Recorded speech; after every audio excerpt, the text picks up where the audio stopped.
హిమాలయాల మంచు శిఖరాల మధ్య ఒక అద్భుతమైన కథ ఆవిష్కృతమైంది.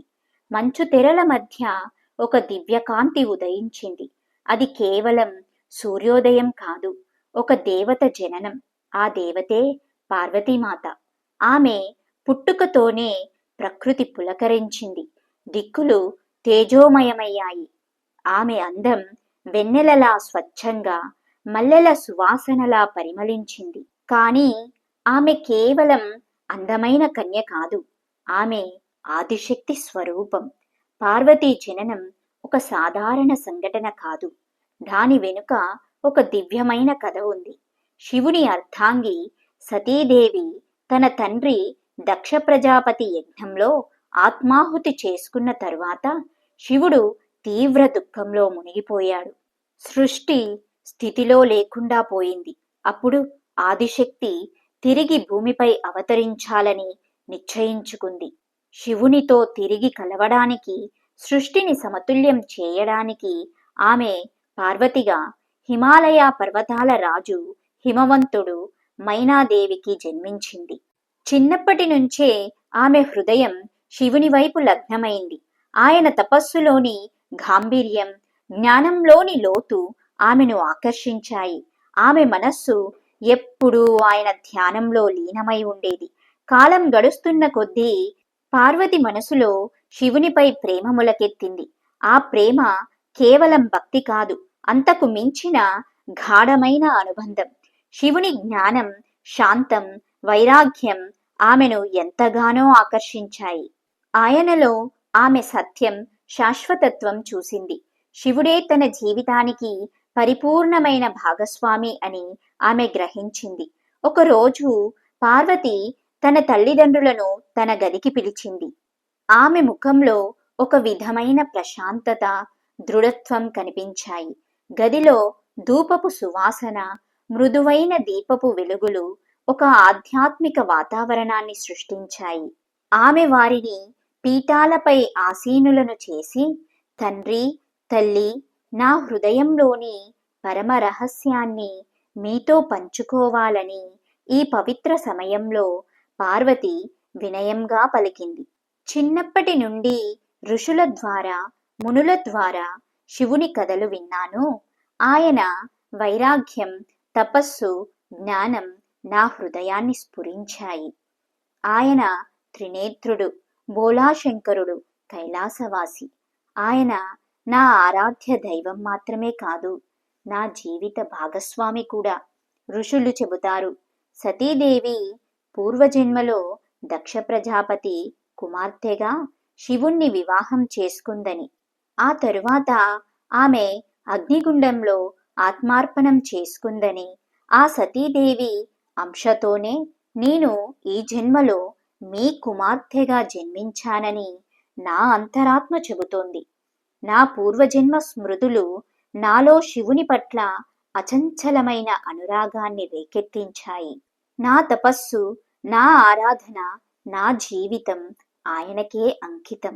ఆయనను తప్ప మరెవరిని నా మనస్సు అంగీకరించదు. కైలాసనాథుని పాదాల చెంతనే నా జీవితం ధన్యమవుతుంది. అలా శివునిపై తనకున్న ప్రేమను తన తల్లిదండ్రులకు వివరించింది పార్వతి. మైనాదేవి హృదయం ఆందోళనతో రగిలిపోయింది. పార్వతి మాటలు ఆమెలోని మాతృత్వాన్ని కదిలించాయి. శివుని గొప్పతనం, ఆయన తపస్సు, ఆయన శక్తి గురించి ఆమెకు తెలుసు. కానీ ఆయన జీవన విధానం భిన్నమైనది. ఆయన నిరాడంబర జీవి, శ్మశానవాసి, భోగభాగ్యాలకు అతీతుడు. తన కుమార్తె ఆయనను వివాహం చేసుకుంటే రాజభోగాలను వదులుకుని కష్టాలను ఎదుర్కోవాల్సి ఉంటుందేమోనని ఆమె భయపడింది. మైనాదేవి ఆందోళనతో ఇలా పలికింది, పార్వతీ, శివుని గొప్పదనం గురించి నాకు తెలుసు. కానీ ఆయన మార్గం కఠినమైనది. కేవలం అంతేకాదు కుమారి, శివుడు ప్రళయకారుడు. ఆయన కోపాగ్నికి లోకాలే భయపడతాయి. నీవు ఆయన సాన్నిహిత్యాన్ని పొందగలవని నమ్మకం లేదు. ఆయన రుద్రస్వరూపానికి భయపడని వారు ఎవరున్నారు? నీవు రాజకుమారివి, నీకు అన్ని సుఖాలు ఉన్నాయి. శివుని వివాహం చేసుకుంటే ఈ రాజభోగాలను వదులుకోవాల్సి ఉంటుంది. కఠినమైన జీవితాన్ని గడపాల్సి ఉంటుంది. నీవు దానికి సిద్ధంగా ఉన్నావా అంటూ మైనాదేవి కళ్ళలో నీళ్లు తిరిగాయి. పార్వతి తల్లి మాటలు విని ప్రశాంతంగా నవ్వింది. అమ్మా, నాకు శివుని ప్రేమే ముఖ్యం. సుఖాలు భోగాలు నాకు అక్కర్లేదు. ఆయన పాదాల చింతనే నాకు శాంతి ఆనందం లభిస్తాయి. ఆయన కోసం నేను ఏ కష్టాన్నైనా భరించగలను. మైనాదేవి కుమార్తె మాటలకు సమాధానం చెప్పలేకపోయింది. పార్వతి దృఢ సంకల్పం, శివుని పట్ల ఆమెకు ఉన్న అపారమైన ప్రేమ ఆమెను ఆశ్చర్యపరిచాయి. పార్వతి తన నిర్ణయంలో ఎంత స్థిరంగా ఉందో ఆమె మాటల్లోని దృఢత్వం, ఆమె కళ్ళలోని తేజస్సు చూసి హిమవంతుడు, మైనాదేవి ఆశ్చర్యపోయారు. ఆమె పూర్వజన్మ స్మృతులు, శివుని పట్ల ఆమెకు ఉన్న గాఢమైన భక్తి వారిని కదిలించాయి. హిమవంతుడు పార్వతి మాటల్లోని నిజాయితీని, దృఢత్వాన్ని చూసి ఆయనకు తన కుమార్తె శివుని పట్ల ఎంత గాఢమైన ప్రేమను పెంచుకుందో అర్థమైంది. పార్వతి, నీ సంతోషమే మాకు ముఖ్యం. నీవు శివుడిని వివాహం చేసుకోవాలనుకుంటే మేము నీకు అడ్డు చెప్పము అని హిమవంతుడు చెప్పాడు. మైనాదేవి కూడా తన కుమార్తె సంతోషం ముందు తన ఆందోళనను పక్కన పెట్టింది. పార్వతి తన తల్లిదండ్రుల ఆశీర్వాదం పొంది శివునిపై అపారమైన ప్రేమతో పార్వతి తన హృదయాన్ని ఆయన వైపు మళ్లించాలని నిశ్చయించుకుంది. శివుని ప్రేమను పొందాలనే తపనతో పార్వతి తన రాజభోగాలను, ఆభరణాలను త్యజించి తపస్సు చేయడానికి నిశ్చయించుకుంది. తన పరిచారికలైన జయ, విజయలతో కలిసి హిమాలయాలకు బయలుదేరింది. ఆమె తన ఆభరణాలన్నీ తీసివేసి బెరడు వస్త్రాలు, జింక చర్మం ధరించింది. నడుముకు ముంజతాడు కట్టుకుంది. గంగానది భువికి దిగిన ప్రదేశానికి, శివుడు మన్మధుడిని భస్మం చేసిన ప్రదేశానికి వెళ్ళింది. శృంగి తీర్థం వద్ద తపస్సు ప్రారంభించింది.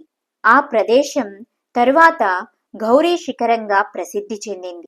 పార్వతి తన తపస్సు ఫలితాన్ని పరీక్షించడానికి వివిధ రకాల శుభప్రదమైన మొక్కలు నాటింది. తరువాత భూమి శుద్ధి చేసి తపస్సు చేయడానికి వేది నిర్మించుకుంది. మనస్సును, ఇంద్రియాలను అదుపులో ఉంచుకొని పార్వతి ధ్యానంలో నిమగ్నమైంది. గ్రీష్మకాలంలో ఆమె చుట్టూ అగ్నిని వెలిగించి మధ్యలో కూర్చొని జపం చేసింది. ఎండతాపం ఆమె తపస్సును ఆపలేకపోయింది. వర్షాకాలంలో ఆమె బండరాయిపై కూర్చొని తపస్సు చేసింది. వాననీటిలో తడిసి ముద్దైన ఆమె ధ్యానం ఆగలేదు. శీతాకాలంలో ఆమె చలినీటిలో మునిగి ధ్యానం చేసింది. శరీరం గడ్డకట్టుకుపోయినా ఆమె తపస్సు ఆగలేదు. మొదట ఆహారం తీసుకున్న పార్వతి తరువాత ఆకులు మాత్రమే తినడం ప్రారంభించింది. ఆ తరువాత ఆకులు కూడా మానేసి ఉపవాసంతో తపస్సు కొనసాగించింది. ఒంటికాలిపై నిలబడి పంచాక్షరీ మంత్రాన్ని జపిస్తూ ఆమె 3000 సంవత్సరాలు తపస్సు చేసింది. శివుడు 60,000 సంవత్సరాలు తపస్సు చేసిన ఆ తపోవనంలోనే. పార్వతి తపస్సును చూసి మునులు ఆశ్చర్యపోయి ఆమెను స్తుతించారు. పార్వతి తపస్సు వల్ల సమస్త ప్రాణులు వేడికి, బాధలకు గురయ్యాయి. దేవతలు బ్రహ్మ దగ్గరకు వెళ్ళి కారణం తెలుసుకున్నారు. పార్వతి తపస్సు వల్ల విశ్వం మొత్తం భస్మమైపోతుందని తెలుసుకొని బ్రహ్మ, విష్ణువు శివుడి దగ్గరకు వెళ్ళారు. శివుడు పార్వతిని వివాహం చేసుకోవడానికి అంగీకరించాడు. పార్వతి సంకల్పాన్ని పరీక్షించడానికి శివుడు సప్తర్షులను పంపాడు. సప్తర్షులు ఆమెను అనేక విధాలుగా ప్రలోభపెట్టడానికి ప్రయత్నించారు. అమ్మా, నీ తపస్సు చాలా గొప్పది. కానీ శివుడు అందరికీ అందుబాటులో ఉండడు. ఆయనను పొందడం అంత సులభం కాదు. కానీ పార్వతి తన నిశ్చయం విడిచిపెట్టలేదు. మునులారా, నాకు శివుని ప్రేమను పొందాలనే తపన ఉంది. నేను ఎటువంటి పరీక్షనైనా ఎదుర్కొంటాను అని ధైర్యంగా చెప్పింది. చివరకు శివుడు పార్వతి అచంచలమైన భక్తిని, దృఢ సంకల్పాన్ని పరీక్షించాలనుకున్నాడు. ఆయన ముసలి బ్రాహ్మణుడి రూపంలో వంగి వంగి నడుస్తూ పార్వతి తపస్సు చేస్తున్న ప్రదేశానికి చేరుకున్నాడు. ఆమె ధ్యానం నుండి కళ్ళు తెరిచి చూడగా చేతిలో జపమాలతో ఒక ముసలి బ్రాహ్మణుడు నిలబడి ఉన్నాడు. అమ్మా, నీవు ఎవరు? ఇక్కడ ఈ కఠోర తపస్సు ఎందుకు చేస్తున్నావు అని ప్రశ్నించాడు. పార్వతి ఆయనను చూసి వినయంగా నమస్కరించి, అయ్యా, నేను హిమవంతుని కుమార్తెను. నా పేరు పార్వతి. శివుని ప్రేమను పొందడానికి ఇక్కడ తపస్సు చేస్తున్నాను అని జవాబిచ్చింది. శివుడంటే నీకెందుకంత ఇష్టం? ఆయన రూపం భయంకరమైనది. ఆయన శరీరం బూడిదతో కప్పబడి ఉంటుంది. ఆయనకు సర్పాలు ఆభరణాలు. ఆయన శ్మశానంలో నివసిస్తాడు. అలాంటి వ్యక్తిని నువ్వు ఎలా భర్తగా కోరుకుంటున్నావు అని బ్రాహ్మణుడు ప్రశ్నించాడు. పార్వతి దృఢంగా, అయ్యా, శివుని రూపం భయంకరంగా ఉన్నా ఆయన హృదయం మంచిది. ఆయన కరుణామయుడు. ఆయన ఈ సృష్టికి ఆధారం. ఆయన సర్వవ్యాపి, సర్వజ్ఞుడు. ఆయన ప్రేమ, కరుణ అనంతం. ఆయనను పొందడం వల్ల నాకు ఆధ్యాత్మిక మోక్షం లభిస్తుంది. నాకు ఆయన రూపం ముఖ్యం కాదు, ఆయన గుణమే ముఖ్యం అని చెప్పింది. మరి ఆయన నిన్ను అంగీకరించకపోతే అని బ్రాహ్మణుడు మళ్ళీ ప్రశ్నించాడు. ఆయన నన్ను అంగీకరించే వరకు నేను తపస్సు చేస్తాను. నా భక్తి, నా ప్రేమ ఆయన హృదయాన్ని కదిలిస్తాయి అని పార్వతి దృఢనిశ్చయంతో చెప్పింది. పార్వతి మాటలకు శివుడు పూర్తిగా సంతృప్తి చెందాడు. ఆమె అచంచలమైన భక్తి, జ్ఞానం, ప్రేమ చూసి ముగ్ధుడయ్యాడు. ఆయన తన నిజరూపంలో ప్రత్యక్షమయ్యాడు. శివుడు తన నిజరూపంలో ప్రత్యక్షమవ్వగానే ఆ ప్రదేశం మొత్తం దివ్యకాంతులతో నిండిపోయింది. పార్వతి ఆయన పాదాలకు నమస్కరించి ఆనంద బాష్పాలతో తడిసిపోయింది. శివుడు ఆమెను లేవనెత్తి ఆమె భక్తికి, ప్రేమకు, త్యాగానికి మెచ్చుకున్నాడు. పార్వతి, నీవు చూపిన అచంచలమైన భక్తికి, దృఢ సంకల్పానికి నేను ముగ్ధుడనయ్యాను.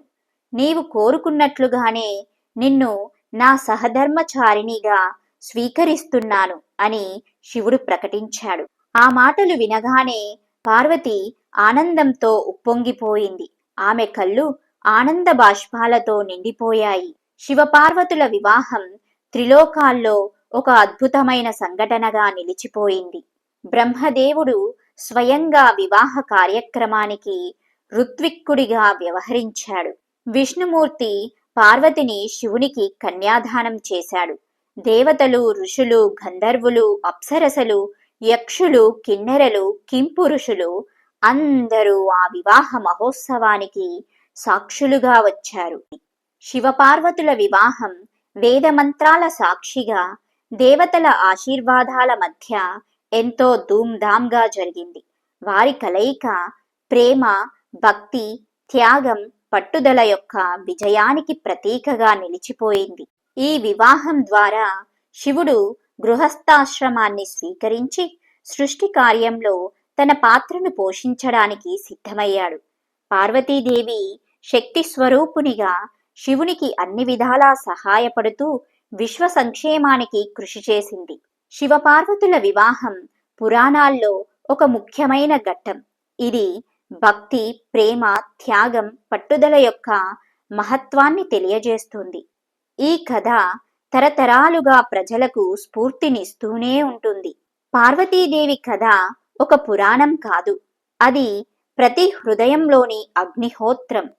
ఆమె మనకు నేర్పేది సాధనలో సత్యముంది, త్యాగంలో తేజస్సుంది, ప్రేమలో పరమాత్మ ఉన్నాడు అని. ఆమె పాదాల మార్గంలో నడిస్తే మన జీవితాలు కూడా శివత్వంతో ప్రకాశిస్తాయి. ఓం నమః శివాయ.